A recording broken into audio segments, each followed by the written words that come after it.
തമിഴ്നാട് ശിവഗംഗയിലെ അജിത് കുമാറിന്റെ മരണം custody കൊലപാതകമെന്ന judicial അന്വേഷണ റിപ്പോർട്ട്. പോലീസ് കസ്റ്റഡിയിൽ വെച്ചുണ്ടായ മർദ്ദനമാണ് മരണകാരണം. അന്വേഷണ റിപ്പോർട്ട് സീൽ ചെയ്ത കവറിൽ ഹൈക്കോടതിയിൽ സമർപ്പിച്ചു. പോസ്റ്റ്മോർട്ടം റിപ്പോർട്ടിലെ കണ്ടെത്തലുകൾ, പുറത്തുവന്ന മർദ്ദന ദൃശ്യങ്ങൾ, ദൃക്സാക്ഷിയുടേതടക്കമുള്ള മൊഴികൾ.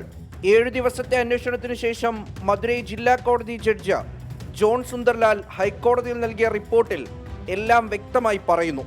പോലീസ് മർദ്ദനമാണ് അജിത് കുമാറിന്റെ ജീവനെടുത്തത്.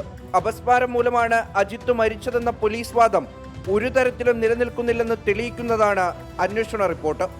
മോഷണം നടന്നുവെന്നാരോപിക്കപ്പെടുന്ന ക്ഷേത്രം, മർദ്ദന ദൃശ്യങ്ങൾ പകർത്തിയ ഇടം എന്നിവ ജഡ്ജ് സന്ദർശിച്ചിരുന്നു. പോലീസ് ഉദ്യോഗസ്ഥർ, മരിച്ച അജിത് കുമാറിന്റെ ബന്ധുക്കൾ, ദൃക്സാക്ഷികൾ എന്നിവരടക്കം 50 പേരിൽ നിന്ന് മൊഴിയെടുത്തു. ക്ഷേത്രത്തിലെ CCTV DVRും പരിശോധിച്ചു. സീൽ ചെയ്ത കവറിലാണ് അന്വേഷണ റിപ്പോർട്ട് നൽകിയത്.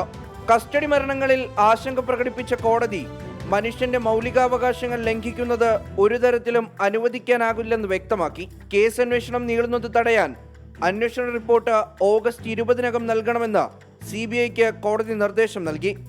മോഷണ പരാതിയും CBI അന്വേഷിക്കും. 24 ചെന്നൈ.